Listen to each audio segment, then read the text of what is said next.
Hello guys, ഇപ്പം ഞങ്ങളുള്ളത് ദുബായിലാണ്. അപ്പോൾ ഇന്ന് ഞങ്ങൾ ദുബായി കറങ്ങാൻ പോവാണ്. ഫസ്റ്റ് നമ്മൾ പോകുന്നത് ദുബായ് മാളിലേക്കാണ്. ഞങ്ങളവിടെ ബസ് വെയിറ്റ് ചെയ്തിരിക്കുകയാണ്. ആ ഒരു ടൈമിൽ ഹൈസ് അവിടെ ഓടിക്കളിക്കുന്നുണ്ട്. കുറച്ച് ലേറ്റായിട്ടാണെങ്കിലും ബസ് വന്നു. ഇവിടെ നമുക്ക് ഓരോ സ്ഥലത്തെത്താൻ ബസ്സിൻ്റെ പേരല്ല നമ്പറാണ് നോക്കേണ്ടത്. ഒരു വെടിക്ക് രണ്ട് പക്ഷി എന്ന് പറയും പോലെ നമുക്ക് ദുബായ് മാളിലെത്താൻ മെട്രോയിലും കയറണം, അതുപോലെ തന്നെ ബസ്സിലും കയറണം. ഞങ്ങൾ ഫസ്റ്റ് ടൈം ഓൾറെഡി കയറിയിട്ടുണ്ട്. ഹൈസൂടെ ഫസ്റ്റ് എക്സ്പീരിയൻസ് ആണ്. അവൾ ബസ്സിൽ കയറി കാഴ്ചകളൊക്കെ കണ്ട് കുറച്ച് നേരം കഴിഞ്ഞപ്പോൾ ഉറങ്ങിപ്പോയി. അപ്പോൾ നമ്മൾ മെട്രോ സ്റ്റേഷനിൽ എത്തിയിട്ടുണ്ടായിരുന്നു. ബസ്സിൽ ഉറങ്ങിയത് കൊണ്ട് തന്നെ മെട്രോയിൽ കയറിയപ്പോൾ ആൾ ഉഷാറായി. അങ്ങനെ എല്ലാം നോക്കിയിരിക്കുകയാണ്. മെട്രോയിൽ നിന്ന് നോക്കുമ്പോൾ ഒരു വ്യൂ ആണ് കേട്ടോ ഇതൊക്കെ. നമ്മുടെ ദുബായ് എയർപോർട്ടൊക്കെയാണിത്. ഫൈനലി ഞങ്ങൾ മാളിൻ്റെ ഉള്ളിലെത്തി. ഞാൻ സെക്കൻഡ് ടൈമാണ് ഇവിടെ വരുന്നത്.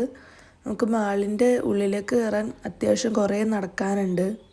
മെട്രോ ഇറങ്ങി ഇതുപോലെ കുറേ നടന്നിട്ടാണ് നമ്മൾ മാളിൻ്റെ ഉള്ളിലെത്തുന്നത്. ഇപ്പോഴും എത്തിയിട്ടില്ല. ഇതൊക്കെ മാളിൻ്റെ പുറത്ത് തന്നെയുള്ള കുറച്ച് ഷോപ്സുകളാണ്. അങ്ങനെ മാളിൻ്റെ ഉള്ളിലെത്തിയിട്ടോ. അപ്പോൾ നമ്മൾ നേരെ പോകുന്നത് കിനോ കുനിയ എന്ന് പറഞ്ഞ ഷോപ്പിൻ്റെ ആ ഒരു ഭാഗത്താണ് എൻട്രി വരുന്നത് ഇതിൻ്റെ. ഞങ്ങളവിടെ പോയത് ക്രിസ്മസ് ഡേയിലാണ്. അപ്പോൾ അത്യാവശ്യം തിരക്കും കാര്യങ്ങളൊക്കെ ഉണ്ടായിരുന്നു. മെയിനായിട്ട് നമ്മളവിടെ പോയത് കുറച്ച് കാര്യങ്ങളൊക്കെ ഹൈസൂട്ടിനെ കാണിച്ചു കൊടുക്കാൻ വേണ്ടിയിട്ടാണ്. അതിൻ്റെ ഫസ്റ്റായിട്ട് ഈ ഒരു ഫിഷിൻ്റെ സ്ഥലത്താണ് അവളെ കൊണ്ടുപോയത്. കുറേ വെറൈറ്റീസിലുള്ള ധാരാളം മീനുകളുണ്ട് കേട്ടോ.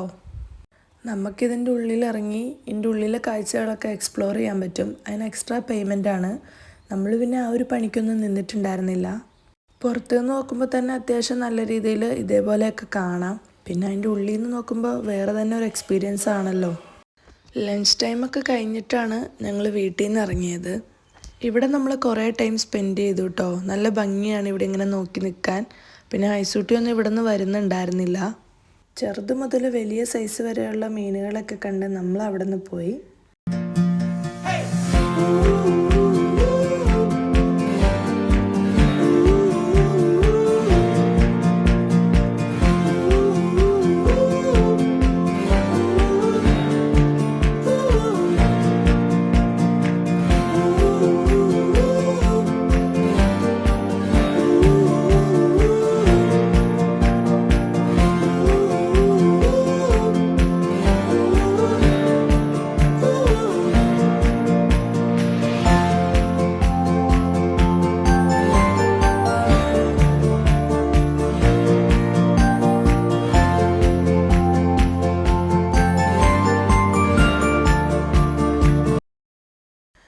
ഈ ഒരു മാളിൻ്റെ ഡെക്കറേഷനൊക്കെ അടിപൊളിയായിരുന്നു.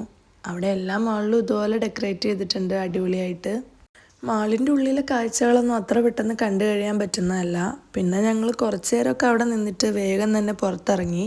നമുക്ക് വാട്ടർ ഫൗണ്ടൻ ഷോ കാണണമായിരുന്നു. പിന്നെ അതുപോലെ തന്നെ ബുർജ് ഖലീഫയിലെ ലൈറ്റും കാര്യങ്ങളൊക്കെ കാണണമായിരുന്നു.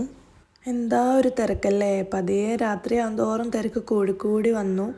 ഈ ഒരു തിരക്കിൻ്റെ ഇടയിൽ കുട്ടികളെയൊക്കെ മിസ്സായി പോയി കഴിഞ്ഞാൽ പിന്നെ കണ്ടുപിടിക്കാൻ തന്നെ ബുദ്ധിമുട്ടാണ്.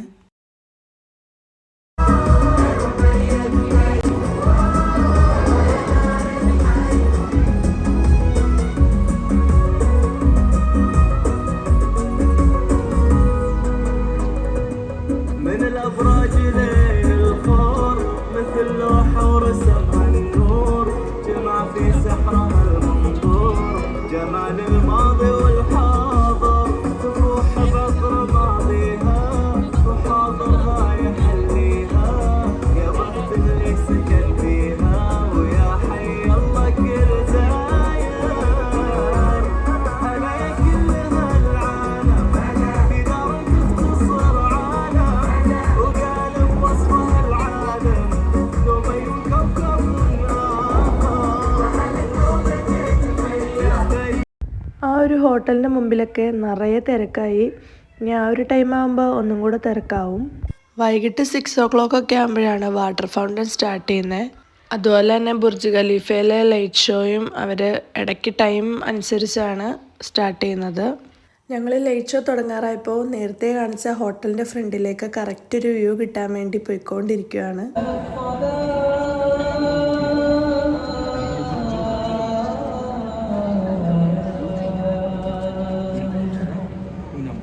ഇവിടെയൊക്കെ നമ്മുടെ ബാങ്ക് കൊടുക്കുന്ന കറക്റ്റ് ടൈമിൽ മാളിൻ്റെ ഉള്ളിലും ബാങ്ക് കൊടുക്കും. അങ്ങനെ പ്രോഗ്രാം തുടങ്ങാറായപ്പോൾ ഞങ്ങൾ സ്ഥലമൊക്കെ പിടിച്ച് ഇതുപോലെ വെയിറ്റ് ചെയ്ത് നിൽക്കുവാണ്.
ഈ ഒരു പ്രോഗ്രാം കാണാൻ ഇത്ര അധികം ജനങ്ങളുണ്ടെന്ന് ഇപ്പോഴാണ് മനസ്സിലാക്കിയത്.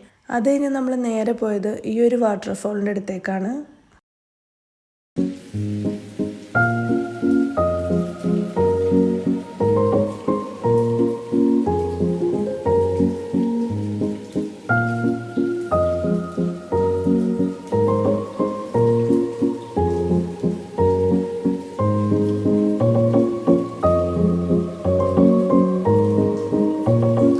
പോയത് ഇങ്ങോട്ടാണ്. ഐസ് സ്കേറ്റിംഗ് ആണ് കേട്ടോ ഇത്. എന്ത് അടിപൊളിയായിട്ടാണല്ലേ കുട്ടികളൊക്കെ ചെയ്യുന്നത്.